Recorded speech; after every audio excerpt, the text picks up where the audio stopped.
Hello friends, welcome to Finance MCQ. Friends, today we will discuss the vacancy released by Nuclear Power Corporation of India Limited. So let's start the video. Friends, Nuclear Power Corporation has released the recruitment for its Kega location.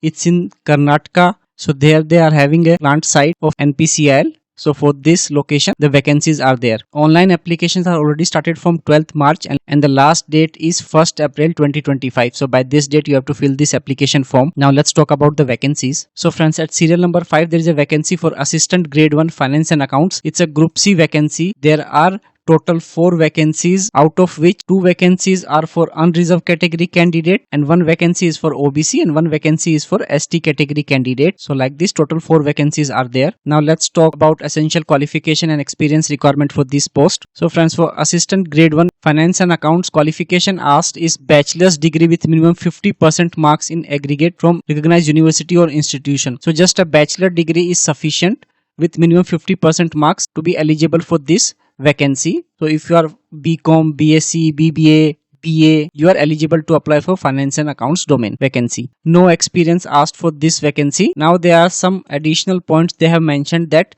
you need to have the desired qualification, and in the absence of same, even having the higher qualification does not make candidate eligible. So what they are saying, so suppose if you are having a CA inter degree but not BCom degree, then also you are not eligible. You need to have a BCom degree, then only eligible. And further they have mentioned, if you are having any other qualification including the higher qualification, that does not disqualify the candidate. So it means if you are having a BCom plus CA inter degree, you are eligible. If you are having a BCom plus MCom, you are eligible, or BCom plus MBA also, then also you are eligible to apply. But graduation degree is compulsory. So do keep this in mind. Any graduation degree, it can be BCom, BBA, BMS or anything, you are eligible. Now remuneration. So friends, for Assistant Grade 1 Finance and Accounts, it's a level 4 vacancy.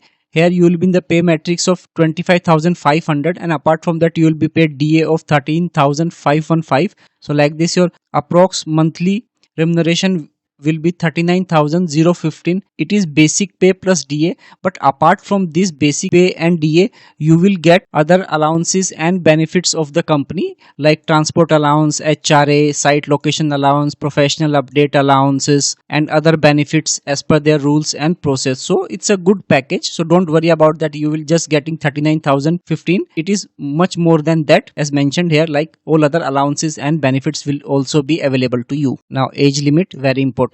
Friends, for Assistant Grade 1 Finance and Accounts, you need to be minimum 21 years and maximum 28 years. Here they have specifically mentioned that you should not born on or after 2nd April 2004 and not born before 1st April 1997. So you should be born between these dates, then only you are eligible. Now place of posting, friends, as I already mentioned that these vacancies are for Kega site. So you will be posted at this location, but you can be transferred to any other units or site of NPCIL depending upon the requirement. So but mentally prepare, you will be at the Kega site only in Karnataka. Now selection process, very important. Friends, selection process for Assistant Grade 1 Finance and Accounts, it's a 3-stage process. First, there will be a preliminary test. It's an objective based test and question will be of graduation level. Duration is 1 hour, that is 60 minutes. You will be asked 50 MCQ questions and 25 questions out of which will be from GK and current affairs, 15 questions will be from computer knowledge and 10 questions will be from English.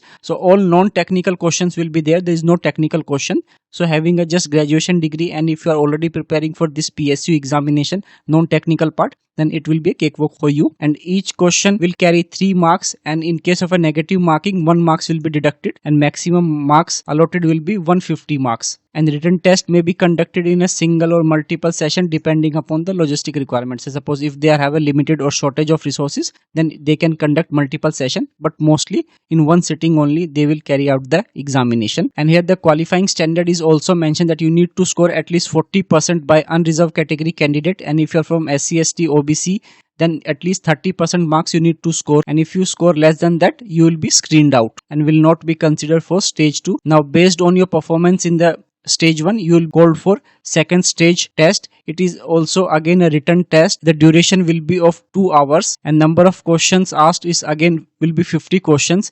And here the 50 questions bifurcation is that 25 questions will be from quantitative aptitude and 25 questions will be from critical reasoning. So like this 50 questions will be asked.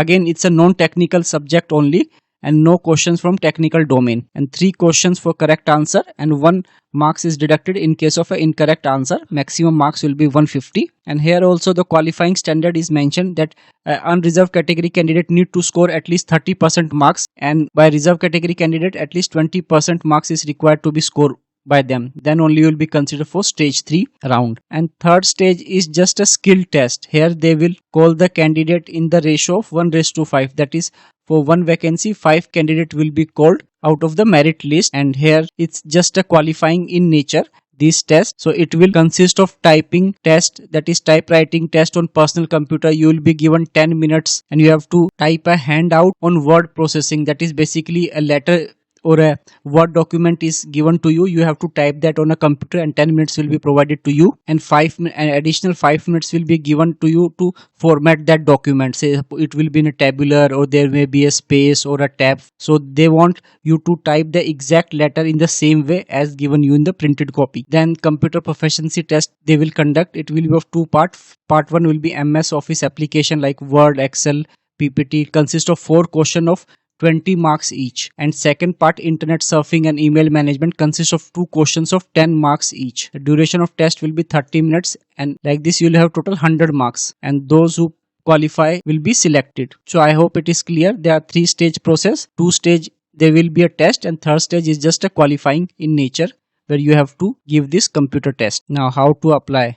Friends, you have to apply through online mode only by visiting website of the company. As I already mentioned, online registration is started from 12th March and last date is 1st April 2025 at 4 p.m. So by this date, you need to fill up your application form. Then rest details are mentioned, step-by-step process and how to fill and all. You can check them. Application fee. Friends, only male candidate belonging to General, EWS and OBC category are required to make an application fee. Women candidate or reserved category candidate from ST, SC are exempt from making application fee. Here your application fee is rupees 100. So that's all, friend. If you are meeting the eligibility criteria, then do fill up this application form. You will get a good opportunity working in a PSU company and also get a good package. So do give it a try. That's all in this video. Thank you so much for watching this video till the end.